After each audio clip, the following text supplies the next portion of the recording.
ఎండి గారు మాట్లాడాలి దయచేసి. ఒకటి అధ్యక్ష 15th ఫైనాన్స్ నుండి ఒకటి శాంక్షన్ చేసినారు టెండర్ జరిగింది అధ్యక్ష, కానీ మొదలు పెట్టకున్నారు.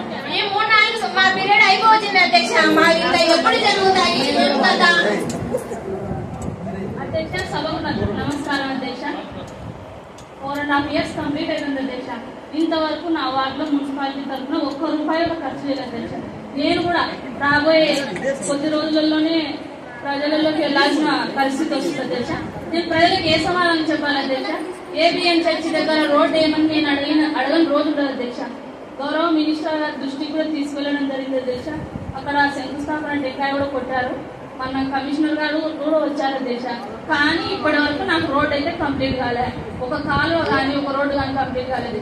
నేను కూడా అధ్యక్ష తోటి కౌన్సిలర్ల గారితో నేను కూడా నిరసన తెలియజేస్తున్నాను అధ్యక్ష. మాట్లాడండి.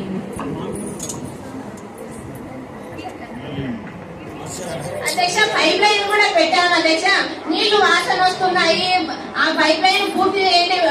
పైప్ లైన్ కూడా పూర్తి చేయడం లేదు అధ్యక్ష.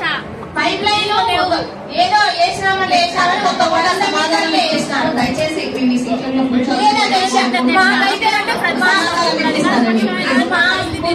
ఇతర వాళ్ళలో పనులు జరుగుతున్నాయి అధ్యక్ష, కానీ మా వాళ్ళలో జరగడం లేదు. మా వాళ్ళలో అసలు జరగడం లేదు అధ్యక్ష. మా వాళ్ళు ఎందుకు పని చేయకున్నాడు?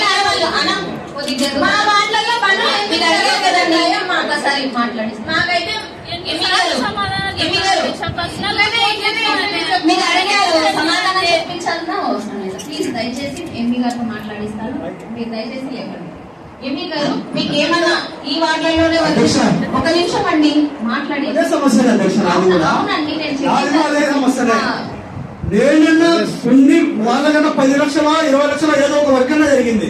నా వాటిలో ఏ రకంగా కూడా జరగలేదు అధ్యక్ష. ₹1,00,000 వరకు కూడా జరగలేదు. 5 ఏళ్ల కాలం పూర్తిగా వస్తా ఉంది. ఒక్క వర్క్ అంటే ఒక వర్క్ నేను ఈ రోజు వరకు చేసుకోలేకపోతున్నా. వాటిలో నీళ్లు పోతున్నాయి, ఇళ్లలోకి నీళ్లు పోతున్నాయి. ఆ సమస్యలు చెప్తానే ఉన్నా. నేను ఎలక్ట్ అయిన రోజు నుంచి ఈ రోజు వరకు చెప్తానే ఉన్నా అధ్యక్ష. మరి ఎవరిది అధ్యక్ష ఈ బాధ్యత? గతంలో 3 ఏళ్లు వైసీపీ అధికారంలో ఉంది. తర్వాత అధికారం మారిన తర్వాత కూడా ఇట్లా మీరు అనడం కాదు అధ్యక్ష. ఆ రోజు మీకు చెప్పడం జరిగింది. మీరేం చేయలేకపోయినారు.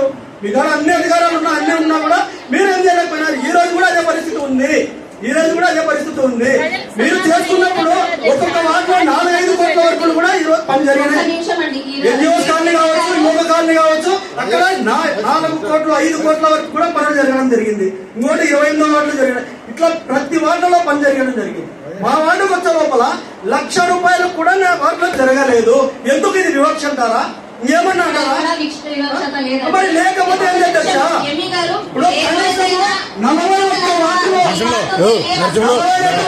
అంత అందుకొని పోతాం. వినండి వినండి కాకముందే నాది కంప్లీట్ అయితే మీరు మాట్లాడించండి. మరి మీరు నాది కంప్లీట్ చేయకుండా మీరు ఆపడం ఏంటి అధ్యక్ష? ఆపుతున్నందుగా చెప్తున్నా. 42 వార్డులు ఉన్నాయి అధ్యక్ష. ప్రతి వార్డులో ఏదో ఒక రకంగా పని జరిగింది. నా వార్డులో ఎందుకు జరగలేదు? దానికి కారణం ఏంది? సమస్య తీవ్రంగా ఉంది అని చెప్పడం జరిగింది. నేను వార్డులో నీళ్లు పోతా ఉన్నాయి. గత కౌన్సిల్ లో ఆయన కూడా లేచి మాట్లాడడం జరిగింది నా వార్డు గురించి. వేరే కౌన్సిలర్లు కూడా లేచి మాట్లాడుతూ ఉన్నారు. ఏదైనా జరుగుతా ఉంది. ఈ రోజు వరకు కూడా పని మీద ఏ రకంగా కూడా చేయట్లేదు. నేను ఎంపీ గారి దగ్గరికి 10 సార్లు 15 సార్లు తిరిగా దీని మీద అన్ని రకాలుగా తిరుగుతున్నా కూడా పని జరగట్లేదు. ఏంది అసలు? ఎందుకు వస్తున్నామో కౌన్సిల్ అర్థం కాని పరిస్థితి. తోటి సభ్యులు కింద కూర్చున్న పరిస్థితి వచ్చింది అని చెప్తే ఈ కౌన్సిల్ కే సిగ్గు చేయడం. ఈ కౌన్సిల్ కే సిగ్గు చేయడం.